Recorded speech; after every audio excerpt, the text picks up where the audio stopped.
Bueno, dentro de los temas que venimos revisando en cardiología,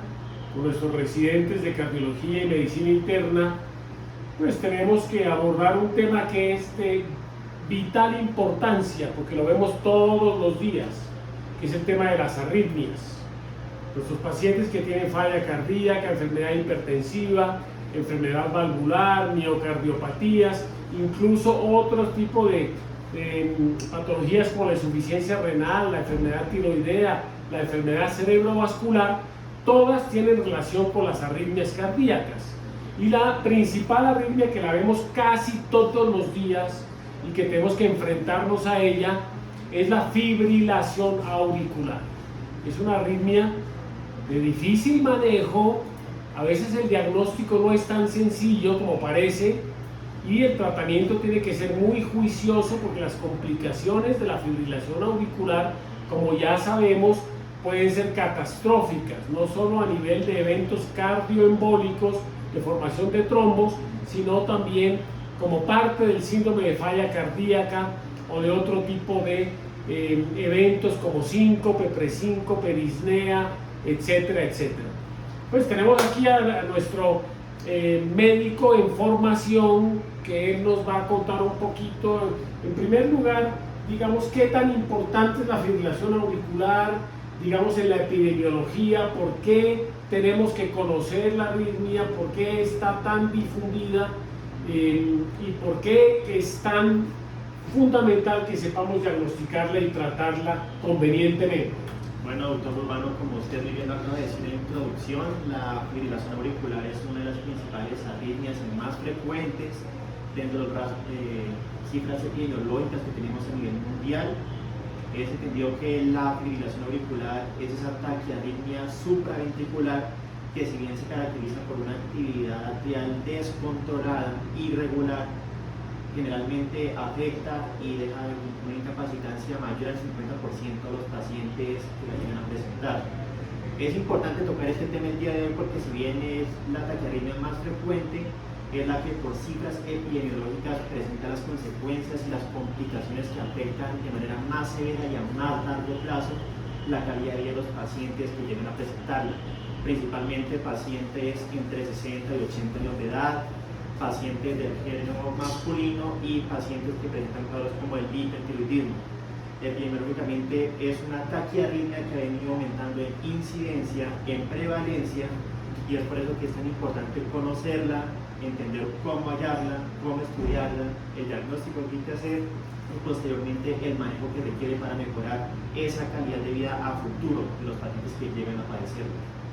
Pues muy bien, tienes claro el concepto y la importancia de esta arritmia, sabes de dónde se origina, sabes que es una actividad anárquica, que hay múltiples circuitos de reentrada y de latidos ectópicos a nivel de la aurícula, que muchos se transmiten hacia el ventrículo, pero la mayoría no, porque tienen que pasar por el nodo AV, que filtra, digamos, esa cantidad de impulsos, o si no sería una arritmia prácticamente mortal. Bueno, ¿y cómo se diagnostica y qué importancia tiene diagnosticarla bien? ¿Cómo hacemos para diagnosticarla y para saber si es una arritmia que puede estar descontrolada, que requiere un tratamiento enérgico, una cardioversión rápida, o se puede contemporizar un poco y darle un tratamiento, digamos, médico, con medicación beta-bloqueante o con calcioantagonistas, anticoagulante? ¿Cómo hacemos para abordar este tipo de pacientes? Bueno, doctor, como todo en medicina, en el caso de la fibrilación auricular, el paciente es el que te va guiando y el paciente, de acuerdo a su motivo de consulta y a la sintomatología que va definiendo cuando llega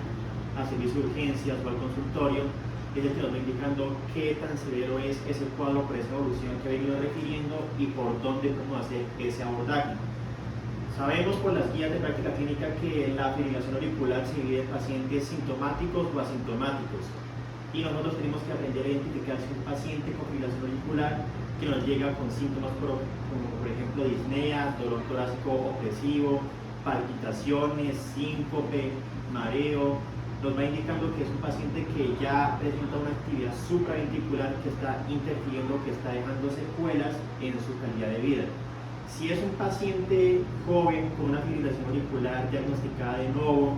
que no presenta antecedentes médicos personales ni familiares de importancia, podemos considerar que es un paciente que se puede beneficiar de intervenciones tempranas, como por ejemplo lo que conocemos la cardioversión eléctrica o farmacológica. Todo teniendo en cuenta en mejorar esa calidad de vida por un paciente que presenta alta expectativa y un adecuado pronóstico de recuperación posterior al manejo inicial. Ahora bien, nosotros, ¿cómo aprendemos a diagnosticar o cómo sabemos qué exámenes solicitar para un hallazgo de una fibrilación auricular en el paciente del medio asistencial? Es indispensable saber que la definición de fibrilación auricular parte de que es una taquiarritmia sostenida durante al menos 30 segundos en un electrocardiograma de 12 derivaciones. Es fundamental contar con ese electrocardiograma como hallazgo o como el apoyo paraclínico fundamental y en primera instancia. También nosotros nos podemos apoyar de otros exámenes como por ejemplo un perfil tiroideo, una TSH, una T4 libre, un cuadro hemático, electrolitos séricos, una función renal y principalmente un ecocardiograma transtorácico, porque las guías de práctica clínica nos indican que el enfoque y la manera en que categorizamos a los pacientes tiene que estar incluido el ecocardiograma no solamente para estudiar la estructura y la fisiología, sino también la funcionalidad y la presencia de trombos intracavitarios que también nos pueden indicar un poco la brújula de manejo o de seguimiento para darle manejo a pacientes que ya tengan una sospecha o que también sean propensos a desarrollar el accidente cerebrovascular, que es la principal complicación y la principal secuela que nos puede dar este cuadro. Ahora bien, respecto al manejo, a grandes rasgos, la Sociedad Europea de Cardiología nos recomienda tener muy en cuenta los antecedentes y el cuadro actual del paciente para saber, de acuerdo al escenario en el que estemos parados, cómo podemos dar el abordaje inicial. Tenemos que las guías de práctica clínica nos dicen que la fibrilación auricular debe partir de un ABC en el que la A es el manejo anticoagulante, la B es el manejo sintomático, manejo de la respuesta ventricular y la cardioversión, y la C es el control de los factores de riesgos asociados para mejorar el pronóstico.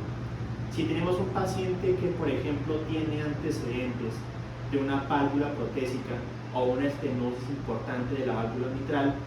la evidencia clínica nos dice que es un paciente que se puede beneficiar mucho de anticoagulación con warfarina. Dependiendo de su tasa de filtración glomerular o de su edad, puede beneficiarse de 2.5 hasta 5 miligramos por vía oral.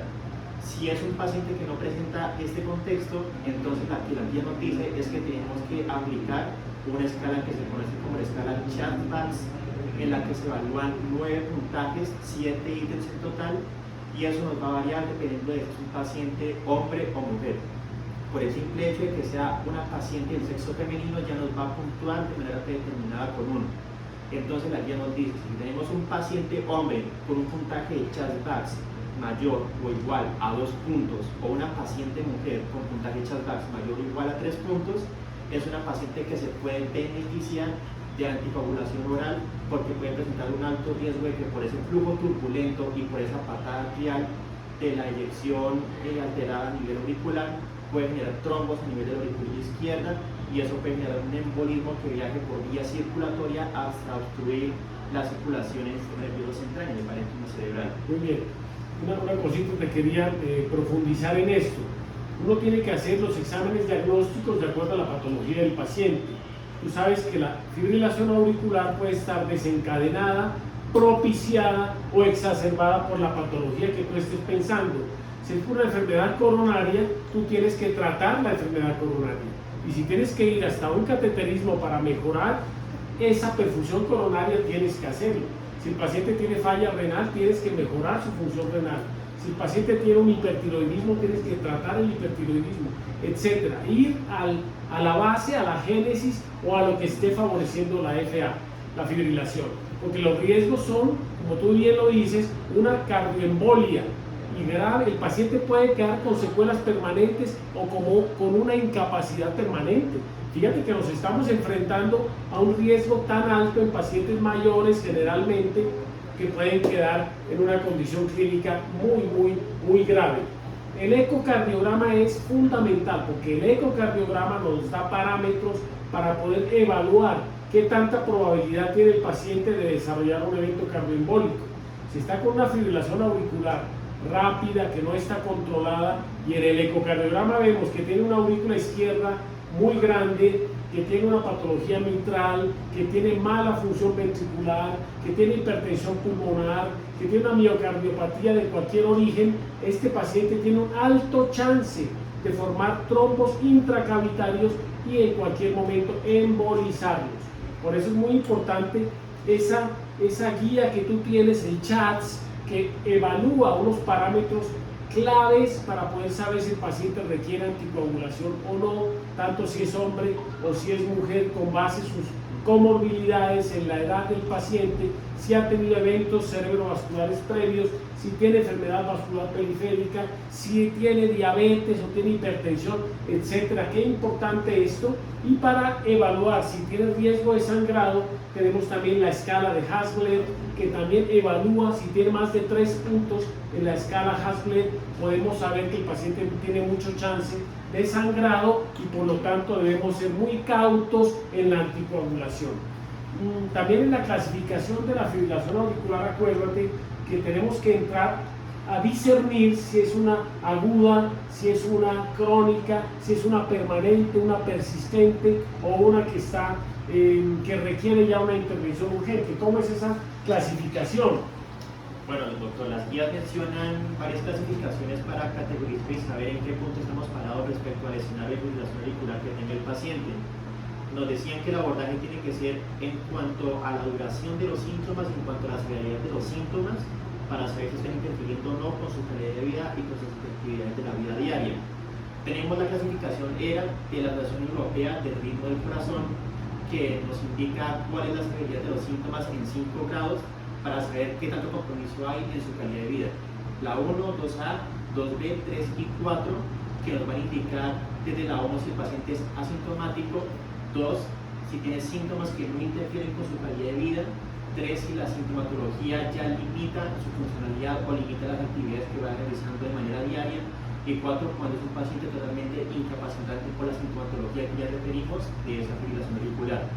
Respecto a la clasificación del tiempo,